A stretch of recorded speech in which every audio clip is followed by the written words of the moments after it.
Go for the pulls and the pools. Go for the oohs and the ahs. Go for the bubbles and the bubbly. Go for the story and the stories.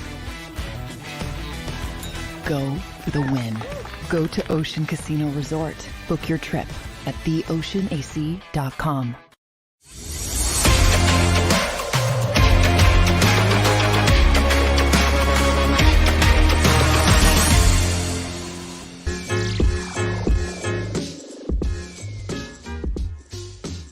What's up, everybody, and welcome into the Philly Sports Power Hour with Bill Colarulo.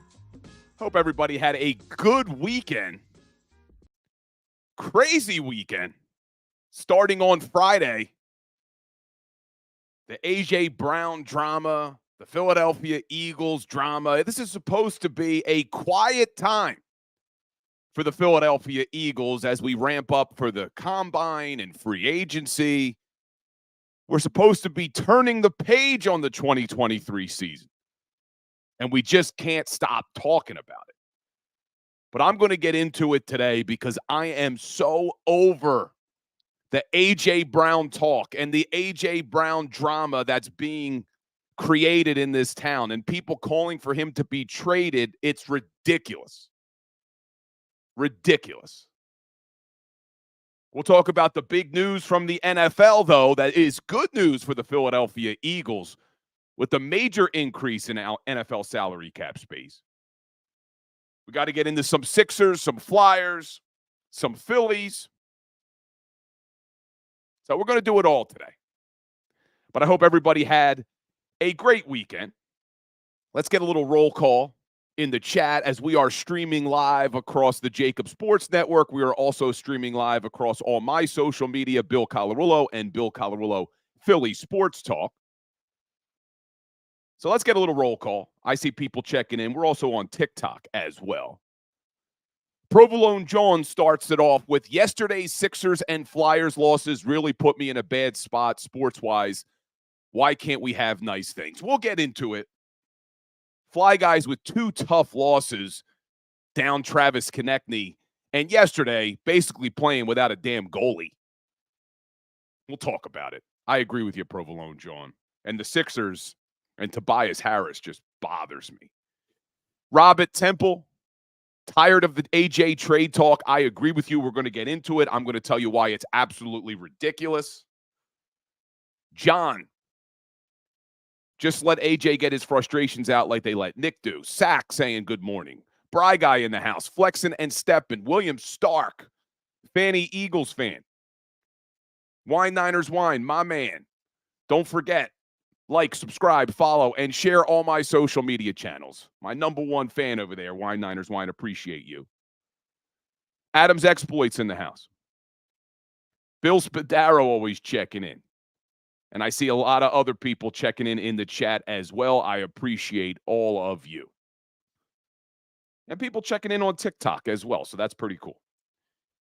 But let's start with, we'll get into the Philadelphia Eagles stuff later on in the show.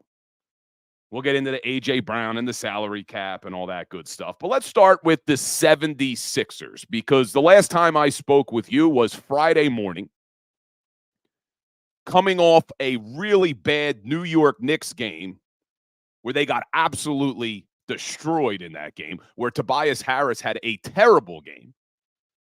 But then they come out Friday night against the second seed Cleveland Cavaliers, and they steal a victory. I know no Donovan Mitchell in that game, but they steal a victory. And Tobias Harris looked like a different player in that Cleveland Cavaliers game. A lot more aggressive, strong on the rebounds. And when Tobias Harris actually plays well, you give yourself an opportunity to win some basketball games. Well, now we're all excited. Doc Rivers and the Milwaukee Bucks coming to town yesterday for a great matinee of basketball down at the Wells Fargo Center. You pretty much had everybody in the lineup. Still no Joel Embiid, but for the first time, you had all five guards in the lineup. And it's what are they going to do? What team is going to show up? Is it going to be the team that showed up against the Knicks? Is it going to be the team that shows up against the Cleveland Cavaliers? I did the pregame show on 97.5 The Fanatic leading up to the Sixers-Bucks. And I'm just shocked at the way that team came out and played. And maybe I shouldn't be shocked at the way Tobias Harris played because we've been living with this for years now. But how can Tobias Harris play 31 minutes of basketball and get 8 damn points? You can't win if Tobias Harris is playing that way. You can't. And it's not just on Harris. Buddy Hield was bad. Him and Harris combined for 7 of 24 shooting, which is just absurd. But it's just frustrating because we've lived with Tobias now for how many years? And it's not his fault they gave him all that money. I don't blame him for the big contract. But you got to give us more, man. You have to give us more. You can't disappear in big games like that. Just frustrating. And then you see Doc Rivers coming into town. And he gets to get the victory and feel all good about himself. Doc Rivers stinks. But now the Milwaukee Bucks are starting to find their footing under him a little bit. That's 2 wins now since the All-Star break. Not only did they beat the Sixers, they beat one of the best teams in the Western Conference, the Minnesota Timberwolves, in their first game after the break. So if Damian Lillard and the Greek Freak start to find their footing with Doc Rivers, another tough team to beat in the East. And I've said it before, even with Joel coming back, I don't see them doing anything in the East. So now we have to put our attention on 2024, next season. They have a ton of cap space, a ton of assets, but who the hell are they going to get to help this team? Because even with Maxey and Embiid, you need a third piece. Who's it going to be? Frustrating. And then the Fly guys, completely different level of frustration for them. The Sixers, lack of effort, lack of physicality. The Flyers play their damn asses off.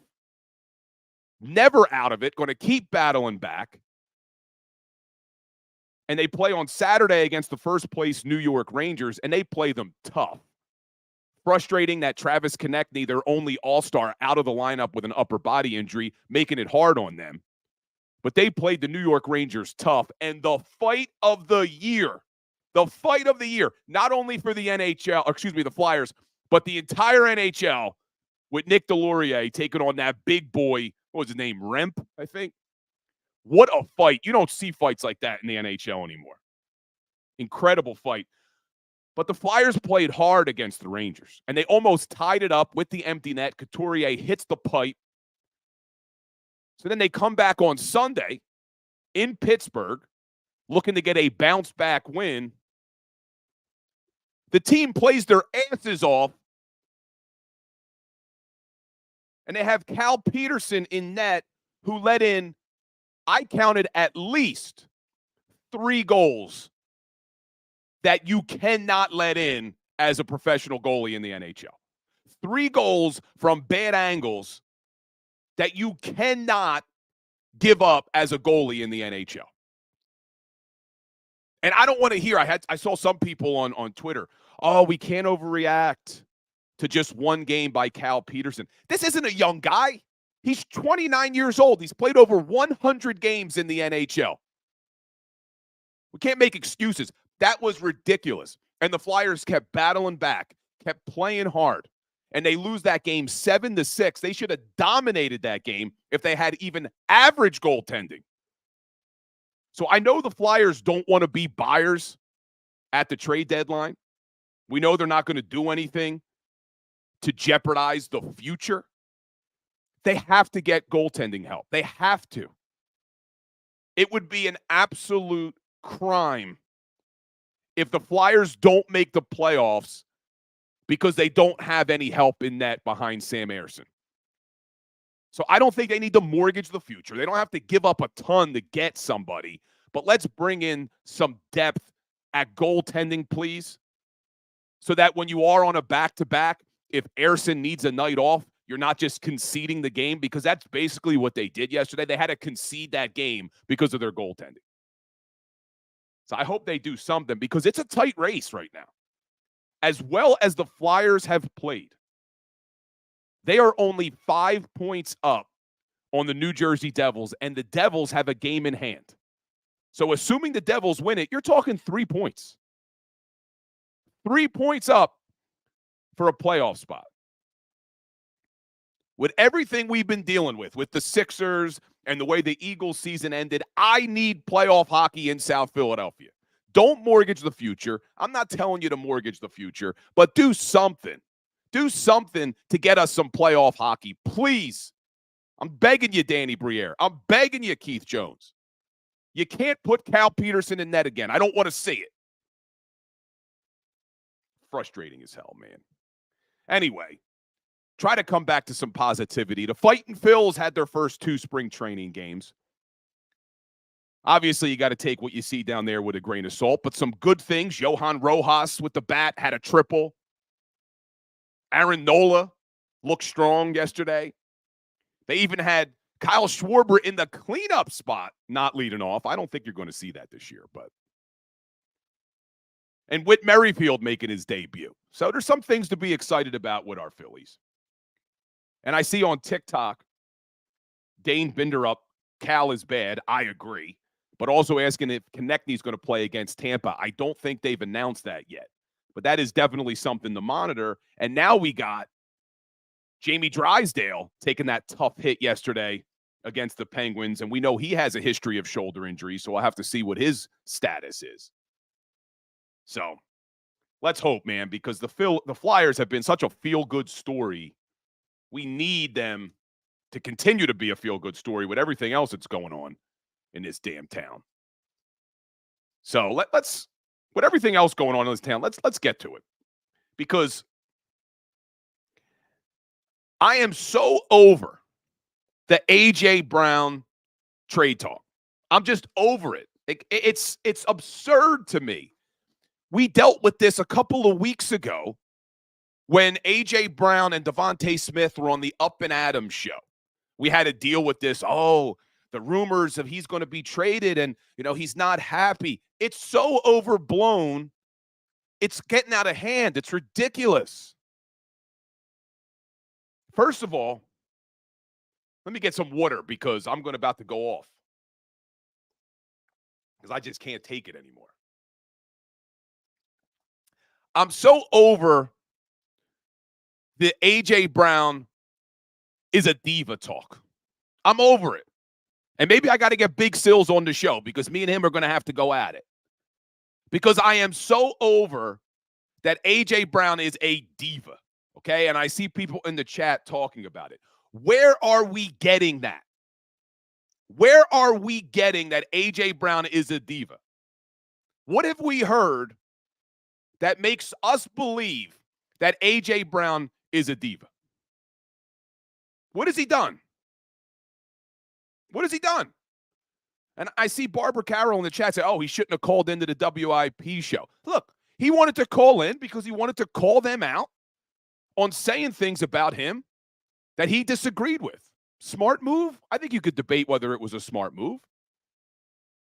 But what has he done where we are now just going to say he is a diva and he needs to be traded? Where's that coming from? Let's just go back. Joe Santaliquido from Bleeding Green Nation wrote an article about Jalen Hurts' leadership style. And in that article, he talked about how people in the locker room have said Jalen Hurts isn't very vocal, so he defers to A.J. Brown a lot when it comes to leadership. But A.J. Brown's a diva? In that article about Jalen Hurts, they're talking about how A.J. Brown's the vocal leader on that team. And now we want to get rid of A.J. Brown? Why? Where is this coming from? People talking about how, he's crying over targets. Do you know that A.J. Brown set a career high for targets in 2023? by far a career high in targets in 2023, and he barely played week 18. So again, that narrative that he wasn't happy because he wasn't being targeted is being made up. He had 158 targets in 2023. He's never come close to that in his career. He had 145 the year before. The most he ever had in Tennessee was 106. And then I have people, oh, well, all those targets came in the first 8 games of the year. It was towards the end of the year he was unhappy because he wasn't being targeted. I went and looked. He averaged 10 targets a game the first 8 games. He averaged 9 targets a game the next 8 games. We are making up narratives. He was targeted the most of his career. He had the most catches by far he's ever had in his career. He had 106 catches in 2023. He never had more than 88 before that. He had 88 the year before. The most he ever had in Tennessee was 70. So now we create a narrative that A.J. Brown's unhappy with his targets and his catches. It's ridiculous. And then let's just look at the on-the-field production before I even get to why this would make zero freaking sense to trade this guy from a financial perspective. But let's just look at what he does on the field, and you tell me how this makes this team better by trading a guy who's 26 years old. 26 years old, about to enter the prime of his career. We haven't even seen A.J. Brown's best yet. And we're talking about trading this guy. People are freaking crazy, man. Crazy. And I'm getting worked up because it's just so ridiculous. First of all, he's been here for 2 seasons. A.J. Brown now sits at number 1 and number 2 in franchise history for the most receiving yards in a single season. In 2022, he had close to 1,500 yards. And then in 2023, he comes in second only to himself at over 1,450 yards. So A.J. Brown now sits number 1 and number 2 in franchise history for a single season. And people in this town want to trade him. Well, let me remind you, okay, let's take a look at before A.J. Brown got here, who our leading wide receivers were. In 2021, Devontae Smith's rookie season, he had 916 yards. Before that, 2020, do you know who your leading wide receiver was? And I'm not talking about tight ends. Do you know who your leading wide receiver was in 2020? Travis Fulgham with 539 yards. That was the leading wide receiver on this team. 539 yards. And we want to get rid of A.J. Brown. You have to go back to 2014.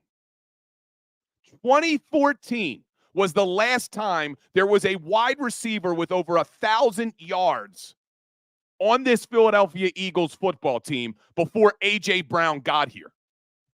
2014, you had Travis Fulgham in 2020 with 539 yards, and he basically did that in 5 games, and then you never saw him do a damn thing again. Then you had Alshon Jeffrey in 2019 with 490 yards. He led your team at the wide receiver position with 490 yards. 2018, Alshon Jeffrey, 843 yards. 2017, Alshon Jeffrey, 789 yards. 2016, Jordan Matthews was your number 1 wide receiver with 800 yards. 2015, Jordan Matthews, 997 yards. You have to go all the way back to 2014 when Jeremy Maclin put up over 1,300 yards. And we're going to sit here now, and we're going to actually have people calling for us to trade A.J. Brown. It's insanity. It is absolutely insane. And we're trying to get Jalen Hurts to have a bounce-back season. We want Jalen Hurts to get back to the 2022 version where he was a front runner for the MVP before he got hurt. We want to get back to that, and we think the best way to get Jalen Hurts back to an MVP caliber is to trade the best wide receiver this team may have ever had. Early in the season, when the Philadelphia Eagles were 10-1, and A.J. Brown had those 6 straight games of over 125 yards, we were talking about in this town, was A.J. Brown the best wide receiver the Philadelphia Eagles have ever had?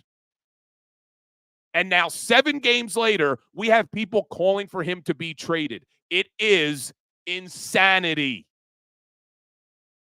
And not only looking at his production on the field, not only talking about his leadership off the field, which we have heard from reporters who have their finger on the pulse of that locker room, that he is a vocal leader. When he called in to WIP, he talked about how he will hold people accountable. You need that on your team. You don't hear reports. We haven't had one credible report that people in that locker room don't like A.J. Brown. I've never heard one credible report that people in the locker room don't like A.J. And you know I'm a big fan of Jalen Hurts. There's been reports about they want Jalen's leadership style to change. Have you heard reports like that about A.J. Brown? Has anybody heard reports, credible reports, that people in that locker room want A.J. Brown to change? I've never heard it. And not only does it make 0 sense on the field, not only does it make absolutely no sense from a production standpoint, look at his damn contract. Look at his contract. First of all, you have one of the best wide receivers in the NFL under contract until 2027. If you tried to trade him, his cap number skyrockets. So first of all, if he's on the roster, his cap hit is $12.4 million. If you traded him before June 1st, his cap number skyrockets to $41.3 million. It actually costs you close to $30 million if you try to get rid of him. And I know there's people, oh, well, he could do this. He could defer his contract. He could do this. Stop. Stop. It's freaking insane. It is absolutely insane to suggest to get rid of one of the best wide receivers in the league for no reason, for made-up stuff that has never, ever been reported from a credible source that people have problems with A.J. Brown. I have never heard it. It just doesn't make any sense to me. And now the other argument that I keep hearing is, well, they have to pay Devontae Smith. They can't pay A.J. Brown and Devontae Smith. Well, first of all, Devontae Smith is eligible for a new contract. Yes, he is eligible. And I know the Eagles want to get that deal done. I know Devontae Smith wants to get that deal done. But Devontae Smith's not a free agent. And because Devontae Smith was a first-round draft pick, they have a 5th-year option on him. So, yes, as much as they want to get Devontae Smith's deal done, they still control Devontae Smith's rights for 2 more seasons. So let's stop acting like there's this huge sense of urgency that if they don't trade A.J. Brown, they're not going to be able to afford Devontae Smith.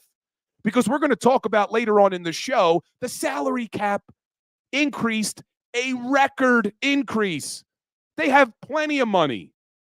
We need to stop, man. And I know you guys accuse me of being overly positive. This isn't positivity. This is reality. You don't take your best player, one of your top players on offense, who is only 26 years old, who in his first 2 seasons with your team has literally set franchise records. You don't take him and trade him away when you have him under contract until 2027. I know the Kansas City Chiefs traded Tyreek Hill. That's because he needed a big deal. He needed a big new deal with tons of money, and they decided to take that money and put it elsewhere. That is not the case with A.J. Brown. It's just, to me, it is absolutely ridiculous. Absolutely absurd. We want to go back to the days where we had Travis Fulgham. I'm not even talking about going back to the Todd Pinkston and James Thrash days. I'm literally talking about 3 years ago, 3 seasons ago. You didn't have a 1,000-yard receiver since 2014. Come on, man. Ridiculous. Absolutely ridiculous. And then, A.J. Brown tweeting out about how, no wonder people don't like us. We don't even like us. This is what people talk about sometimes. Look, I get it. I do this show every day. I do the 97.5 Fanatic show on Saturday and Sunday. Yes, there are times where we need to create narratives because we have to have things to talk about. I get it. Topics to talk about. You will never hear me create a narrative out of nothing. There are things to talk about. There are topics to talk about. There are reports to talk about. That is different than creating a narrative that doesn't exist. And that's why I'm worked up today. Because this is crazy, man. It's just absolutely crazy. Getting all worked up. I guess now's a good time to take a break. Because when we get back, I want to talk about the big news from the NFL. The increase in the salary cap to an all-time high. And what that means for the Philadelphia Eagles and their free agency, which starts in 2 damn weeks. You believe it?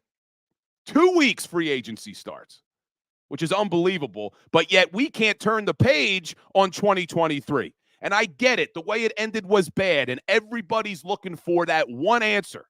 Oh, it was A.J. Brown. Oh, it's Jalen Hurts' leadership. Oh, it's Nick Sirianni. There's not going to be one answer. I know we want that because it will make us feel better about why the season went the way it went. There's not going to be one answer. There are multiple reasons why the season went the way it did. So we'll talk about it when we get back. This is the Philly Sports Power Hour. Power Hour. I'm Bill Colarulo. Stay tuned. We'll be right back. Go to get your game on. Go for the beers.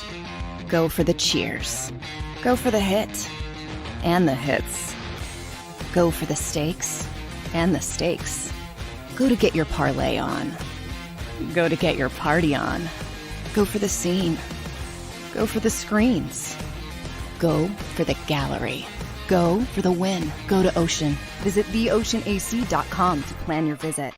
At Pond Lehocky, we've recovered billions of dollars for our clients, and we're confident we can do the same for you. With over 250 years of combined courtroom experience, we've helped over 100,000 injured clients obtain some of the largest settlements in Pennsylvania. One conversation is all it takes to help you and your family get back on track. If you've been injured in an accident, give Pond Lehocky a call. They're carving them up and good play calling along the way. First and goal at the 6.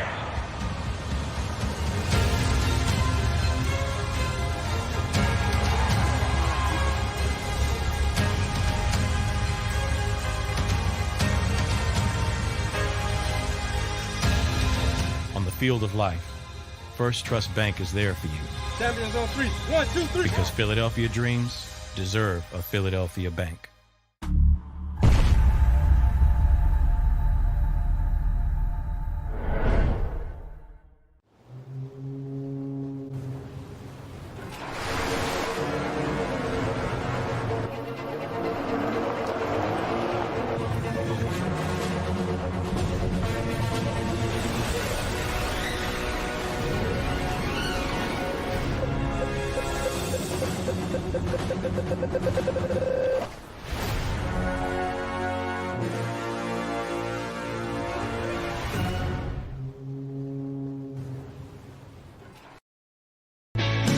Hi everybody, my name's Jason Lombardi. I'm an inspector at DryTech.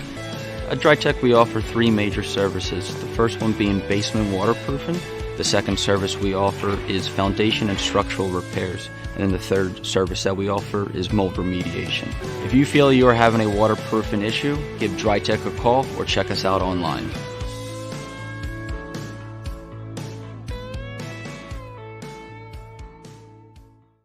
Do you stream on a Roku, Fire Stick, Google TV, or Apple TV? Now you can watch 6ABC 24/7 with the 6ABC Philadelphia streaming app. And the big story on Action News? Search 6ABC Philadelphia and start streaming today. EAGLES, Eagles.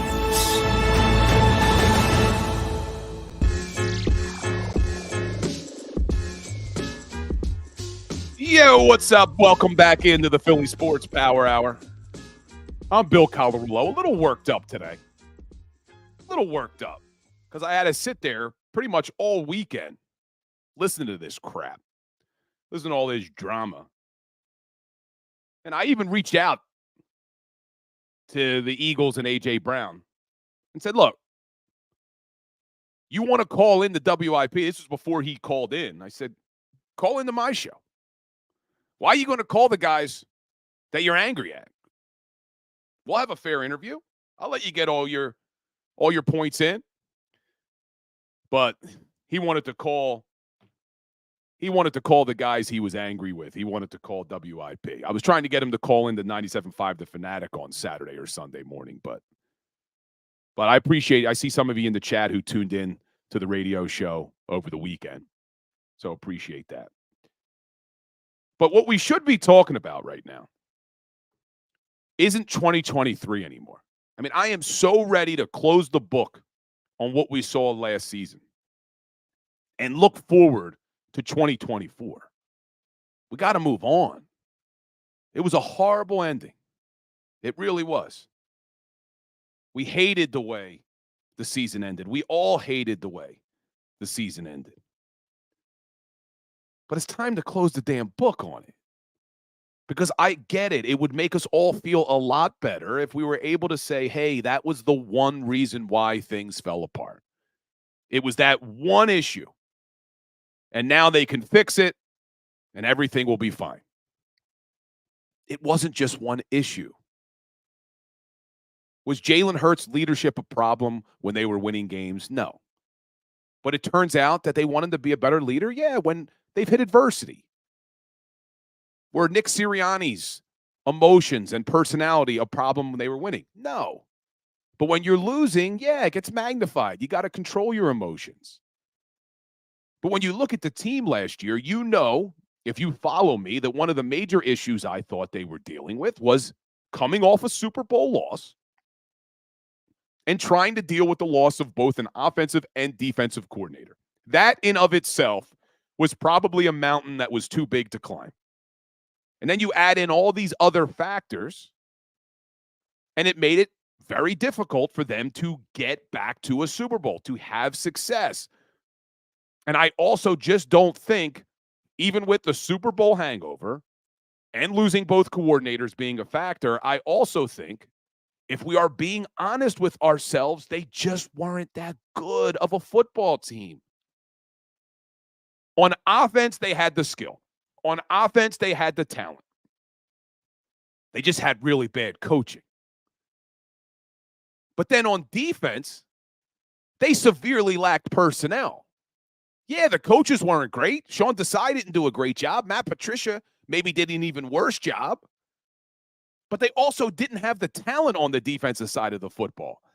They lacked linebackers. They lacked depth at the edge. They had issues at safety. They had significant issues at corner with James Bradbury. They had issues in the slot with Avonte Maddox going down and trying to fill him in with Bradley Roby. There were a lot of issues with this team. And you take all of that, and then let's also not forget how difficult of a schedule this team had. When the schedule came out last summer, we all looked at that schedule and said, holy crap, that's a tough schedule. And when you factor all of that in, And these aren't excuses. This is a reality. This isn't an excuse. This is why they didn't have a good season. Because you got to factor all of that in. Jalen Hurts turnovers, bad offensive game planning, bad offensive play calling, bad route designs. Jump over to the defense, bad personnel, injuries at linebacker, lack of depth at the edge, James Bradbury taking a huge step back, safety being an issue with play and injuries, bad defensive coaching, Super Bowl hangover, bad schedule.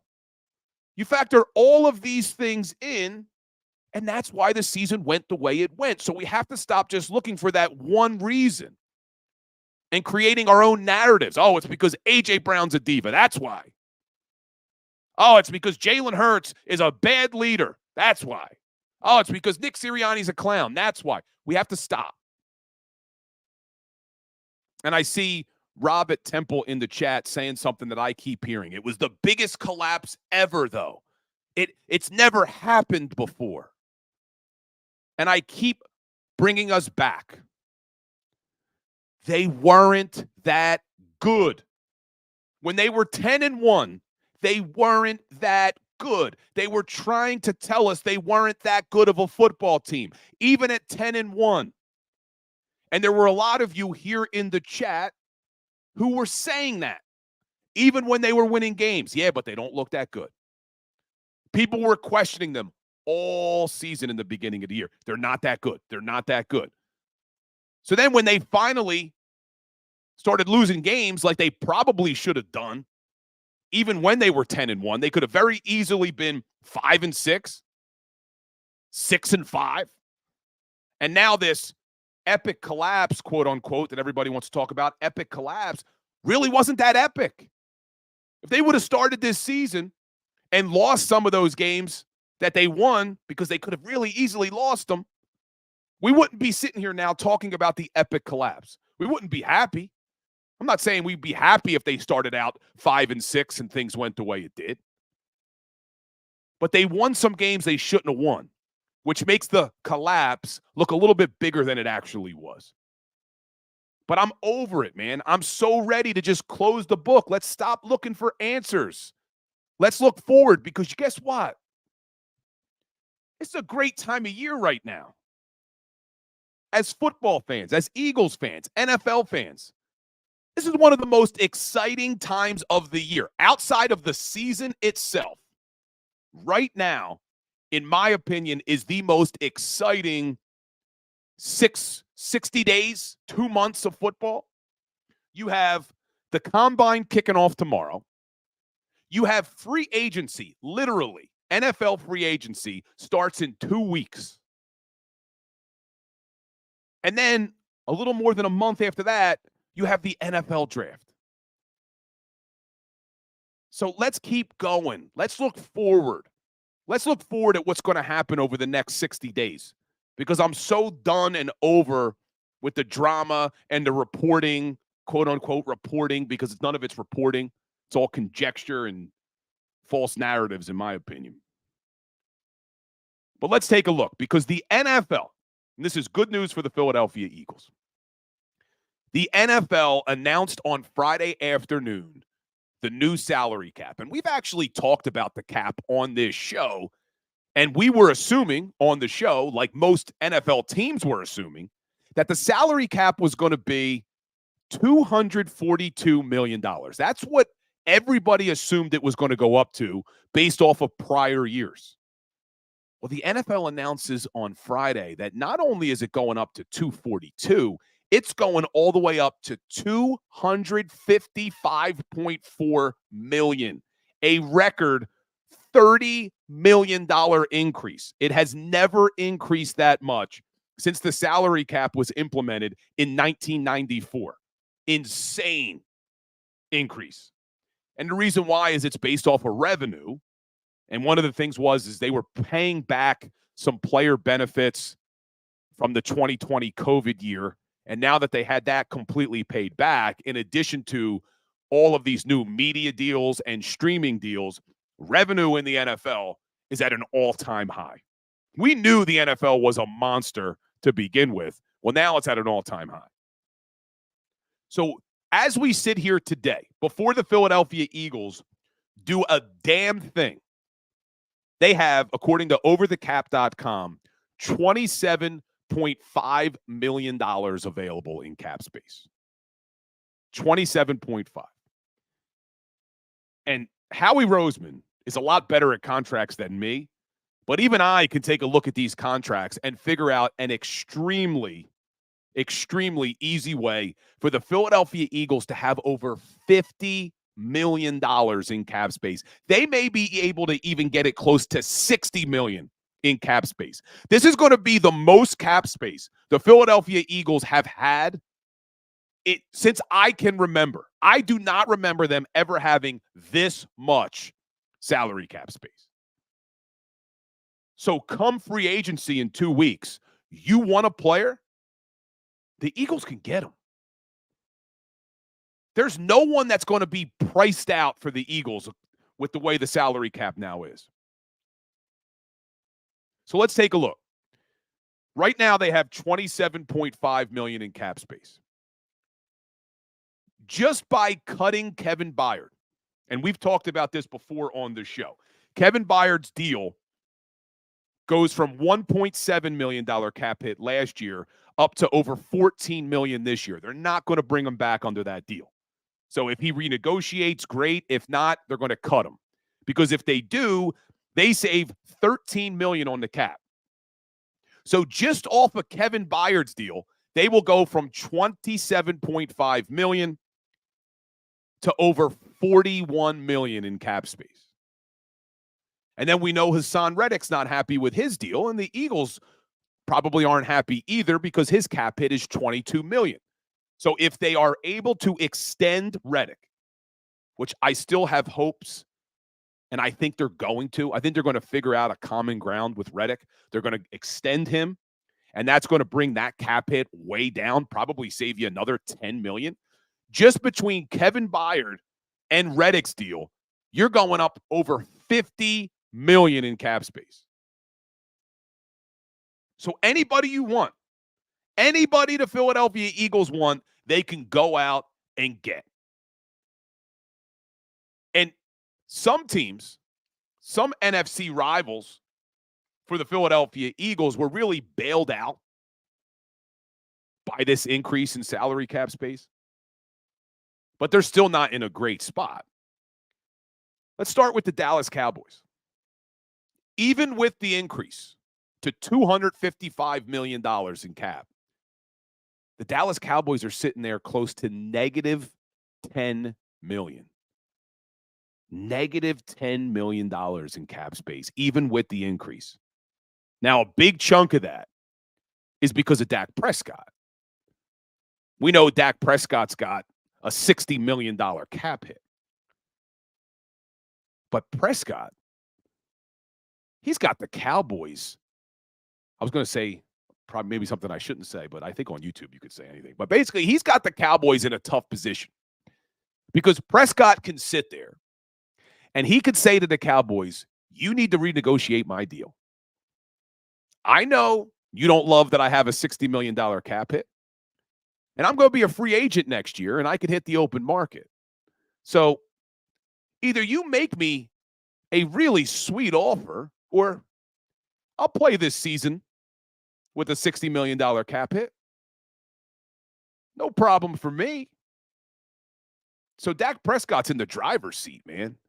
The Dallas Cowboys absolutely have to get him to agree to a new deal so they can get that cap hit down.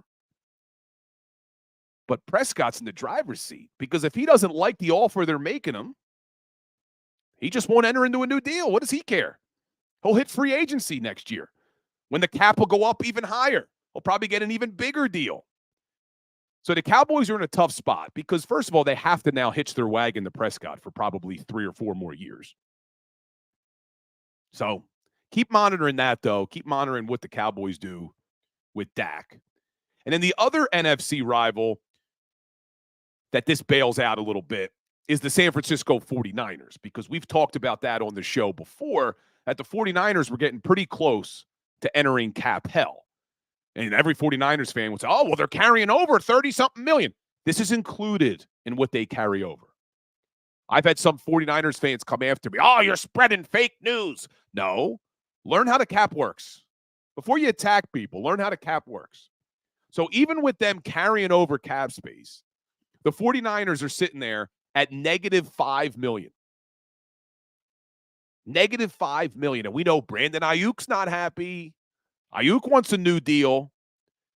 Brock Purdy's going to need a new deal next year. So you just look at it right now, and this is why I said there are reasons to be positive about the Philadelphia Eagles, because what happened in 2023 is done. We now look forward to 2024. And two of your biggest rivals in the NFC are in the negative of cap space. Negative. The Cowboys and the 49ers.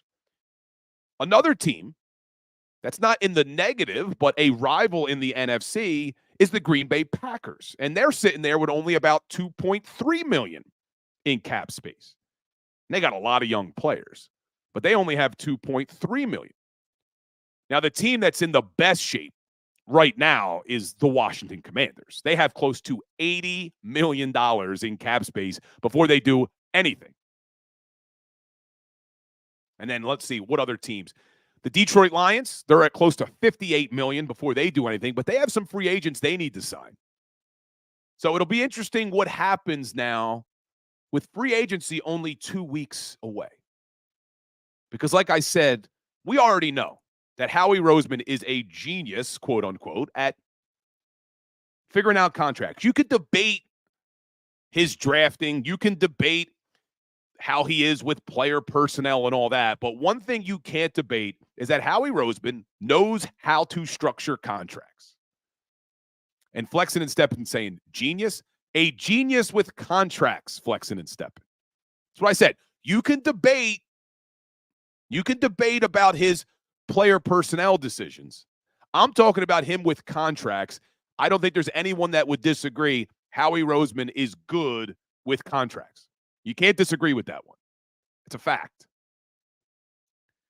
So when you give Howie Roseman, let's say he makes some moves, which I think would be very easy, and you give him over $50 million in cap space with how he structures deals, knowing that the cap's only going to keep going up year after year after year, you can get anybody you want. Any free agent the Philadelphia Eagles want, they should be able to pay. And they should be able to do that and still give Reddick an extension. You can still sign Devontae Smith down the road to a big deal. They're going to have to extend Landon Dickerson. But you could still do all of that with the way the salary cap is structured and with the way the salary cap's going to keep going up. And talking about Howie Roseman being a master of numbers, what he did with the Jalen Hurts contract. Because Jalen Hurts this year, $13.5 million against the cap. That's it. And I had people, oh, well, it skyrockets. It never skyrockets. The Jalen Hurts contract was a stroke of genius because it's 13.5 this year, 22 million next year, 32 million the year after that, 46 million the year after that, and 54 million the year after that. That's nothing. In 5 years, the salary cap may be over 300 million with the way it's going. And you figure Dak Prescott has a $59 million cap hit this season. Daniel Jones has a $47 million cap hit this season. We still got to go 4 more years before Jalen even gets close to what Daniel Jones' cap hit is this season. So anybody we want in free agency, our man Howie can go out and get. And on Tuesday, tomorrow, the NFL Combine kicks off. And with the Combine kicking off, I know some people say, hey, the Combine's overrated. In fact, there's some coaches who aren't even going, which I disagree with, because you have an opportunity to meet some of these prospects face-to-face. I think they get 30 prospects that they can talk to. But the best part about the Combine It's not even about the college prospects.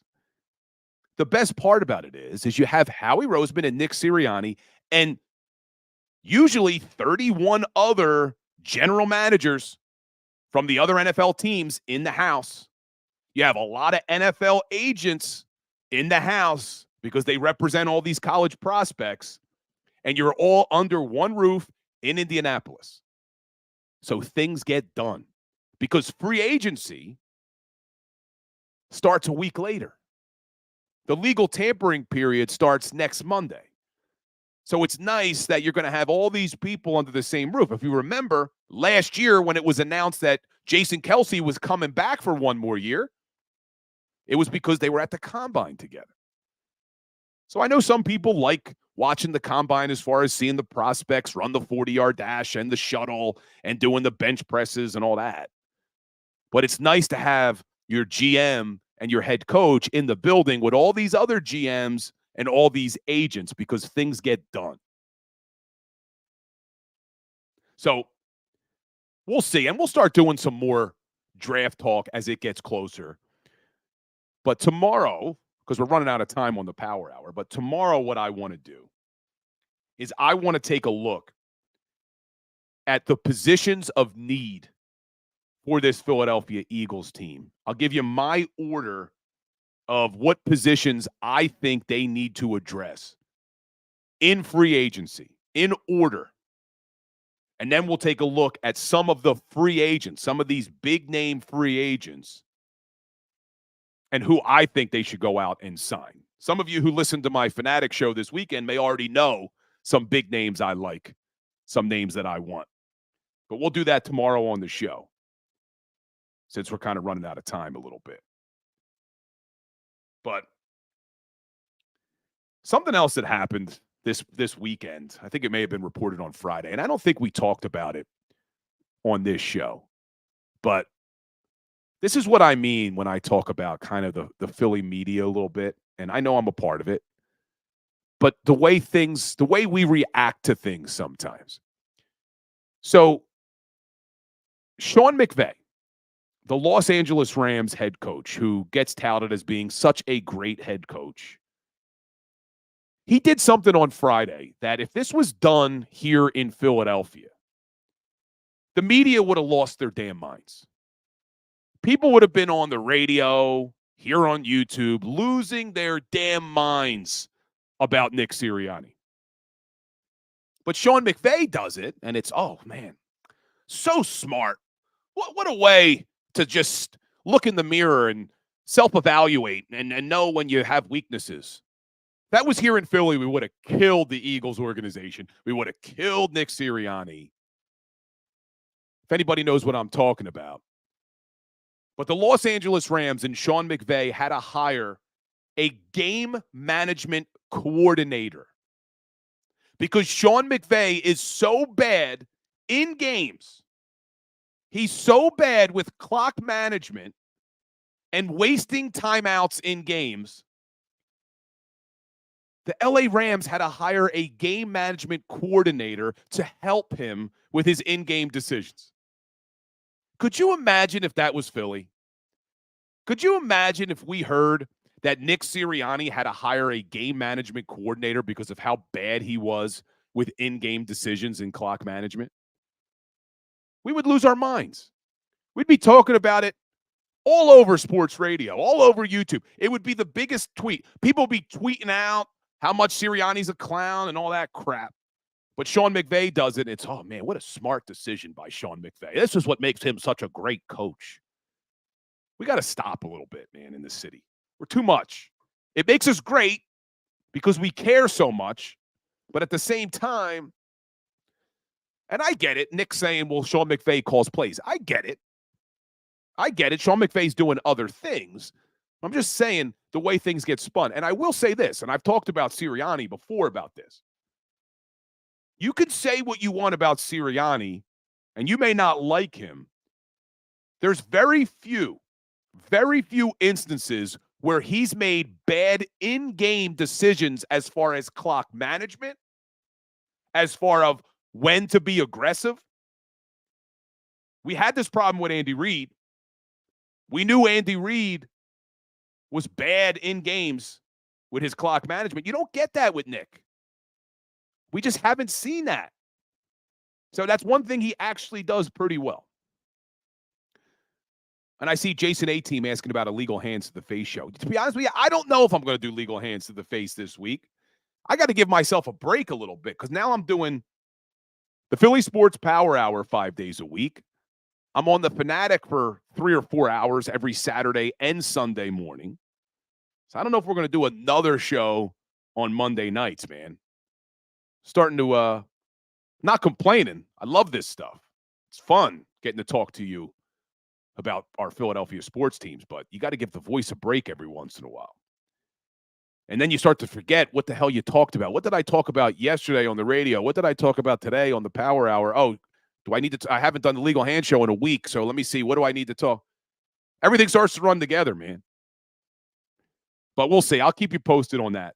Make sure you're following me on social media. I'll always post about that stuff. But I will continue to post daily content multiple times a day on all social media, Twitter especially. So make sure you're following me, Twitter or X, whatever the hell you want to call it.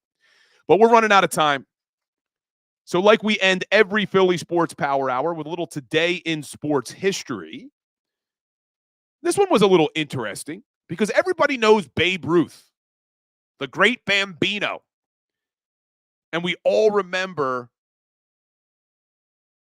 I'm seeing your chat, but we all remember Babe Ruth in a Yankees uniform. We all remember the stories about the Red Sox selling him to the Yankees. But what a lot of people don't remember is that Babe Ruth did not finish his career in New York. February 26, 1935. So today in sports history, the New York Yankees traded Babe Ruth to the Boston Braves, which is now the Atlanta Braves. So he finished his career with the Boston Braves, and it was a bad season. He probably should have just retired in New York because he only played 28 games. He only had 72 at-bats. He batted .181. He had 13 hits for the Boston Braves. 6 of them were home runs. But the guy could barely run around the bases. He just had nothing left. There was a debate between him and the Boston Braves manager because he thought he was supposed to be the assistant manager who was going to take over. He ends up stop playing, and he retires June 2nd, 1935. So that's our Today in Sports History with the great Bambino. But I appreciate everybody who's here on TikTok, on YouTube, on JAKIB Sports, on Bill Colarulo Philly Sports Power Hour. Make sure you're following me everywhere. Instagram, Twitter, TikTok, YouTube, Facebook, Threads. We're everywhere, baby. But I appreciate all of you. Hit that like button before you leave. Hit that share button before you leave. I'll see you again tomorrow, 10 a.m. And as always, go Birds. Go for the polls and the pools. Go for the oohs and the ahs. Go for the bubbles and the bubbly. Go for the story and the stories. Go for the win. Go to Ocean Casino Resort. Book your trip at theoceanac.com.